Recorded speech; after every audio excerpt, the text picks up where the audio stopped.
Bom, galera, então hoje nós vamos falar de câncer de pulmão. É um câncer muito importante, um dos mais importantes que a gente vai discutir aqui no canal. De acordo com dados do INCA, são quase 2 milhões de casos todos os anos. A prevalência é muito maior em homem devido à exposição. É o segundo câncer mais incidente de todas as pessoas, depois do câncer de pele não melanoma, e corresponde a 13% de todos os cânceres no Brasil. A taxa de sobrevida em 5 anos é 18%, e tem uma estimativa que fala que só 16% desses cânceres são detectados inicialmente, e que se eles fossem detectados nessa fase inicial, a taxa de sobrevida seria de 56% em 5 anos. E ele apresenta uma alta taxa de mortalidade, então 70% dos pacientes vão morrer dentro do primeiro ano. O principal fator de risco é o tabagismo, é o tabaco, 85% dos casos tem a ver com isso. Outros fatores de risco têm a ver com exposição tóxica à radiação, então a gente vai ter aí equipamentos de tomografia, de raio-x, o radiônio, que é um composto químico, a poluição, e é dose dependente, ou seja, ele aumenta com a idade, quanto mais a pessoa se expõe, maior o risco dela desenvolver a doença. Vamos falar um pouco então da anatomia e da histologia do aparelho respiratório. Então a gente tem um tubo grande, que é a traqueia, que vai se ramificar em dois brônquios principais, direito e esquerdo. Esses brônquios eles vão entrar dentro do pulmão, e o pulmão ele vai ser dividido em lobos. E então o pulmão direito ele tem duas fissuras que vão dividir ele em três lobos, e o pulmão esquerdo tem uma fissura que vai dividir ele em dois lobos. Então a gente vai ter os brônquios lobulares, que vão entrar dentro desses lobos. Cada lobo é dividido em vários segmentos, então a gente vai ter ramos ainda mais finos do brônquio, vão ser os brônquios segmentares. No final desses brônquios segmentares, a gente vai ter os bronquíolos respiratórios, que são brônquios ainda mais finos e onde já começa a ter troca gasosa. Mas a principal estrutura de troca, como a gente sabe, são os alvéolos. Então os alvéolos eles são uma estrutura sacular responsável pelas trocas entre gases e que vão garantir a perfusão de todos os tecidos.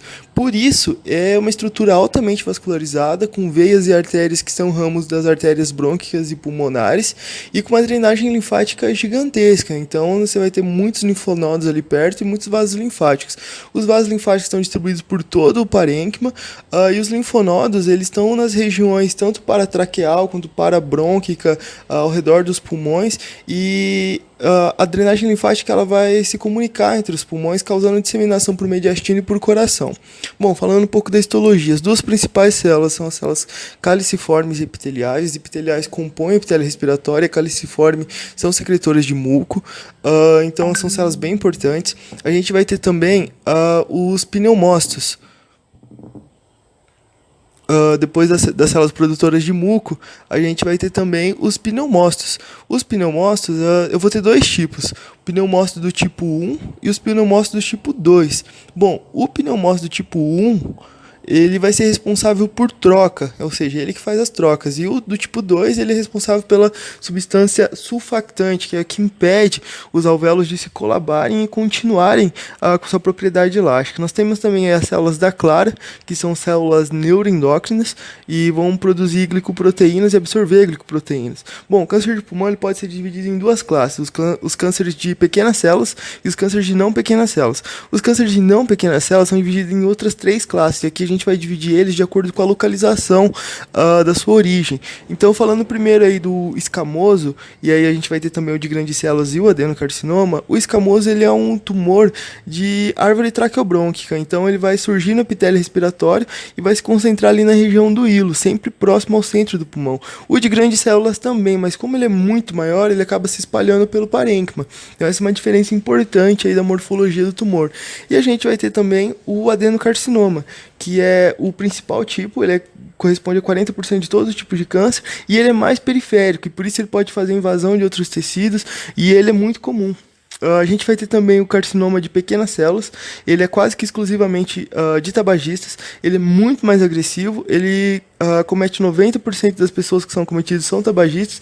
E apesar dessas diferenças, ele também vai estar no meio do hilo, e todos têm um prognóstico reservado, todos têm uma vida média menor do que 14 a 16 meses em média, com uma sobrevida de 5 anos muito reduzida. Bom, então eles acontecem por um acúmulo de mutações, e essas mutações a gente sabe hoje, através da biologia molecular, que envolve mais de 53 proteínas, mas envolvem principalmente a proteína Cas e a proteína de membrana EGFR, que vão desencadear a proliferação celular e a malignização do tecido. E para o caso dos tumores de pequenas células, a gente vai ter envolvimento principalmente do TP53. Então, essa é uma alteração exclusiva desse tipo de tumor, e os outros tipos de tumores eles têm a ver principalmente com Cas e EGFR. Falando de diagnóstico e tratamento, então, ele é biópsia por broncoscopia ou transcutânea para histopatológico. O clínico ele vai envolver insuficiência respiratória, DPOC, emagrecimento, semiologia pulmonar alterada e hemoptise. E também exames de imagem, como a tomografia e o raio-x, onde você pode observar massas. Bom, a gente tem um tratamento com quimioterapia, radioterapia e ressecção cirúrgica, né? Lembrando que o prognóstico é muito reservado a esse tipo de câncer. E eles também promovem síndromes paraneoplásicas, que é o quê? Quando o tumor ele ganha capacidade de produção de células secretáveis. Ou seja, o tumor ele começa então, principalmente adenocarcinoma, a produzir cortisol, a fazer imunodepressão, pode fazer doença de Cushing. Aí a gente vai ter também eles produzindo autoanticorpos, caquexia, e podem produzir também serotonina, que vai causar diarreia e depressão no paciente. Então, sim, são doenças que acontecem concomitantemente ao tumor e são desencadeadas por ele, por isso são chamadas de síndromes paraneoplásicas. Bom, obrigado pela atenção, vocês já sabem, entra lá no link do MedClass, que tem muito mais sobre tumor maligno e vai dar para aprender bastante. Obrigado.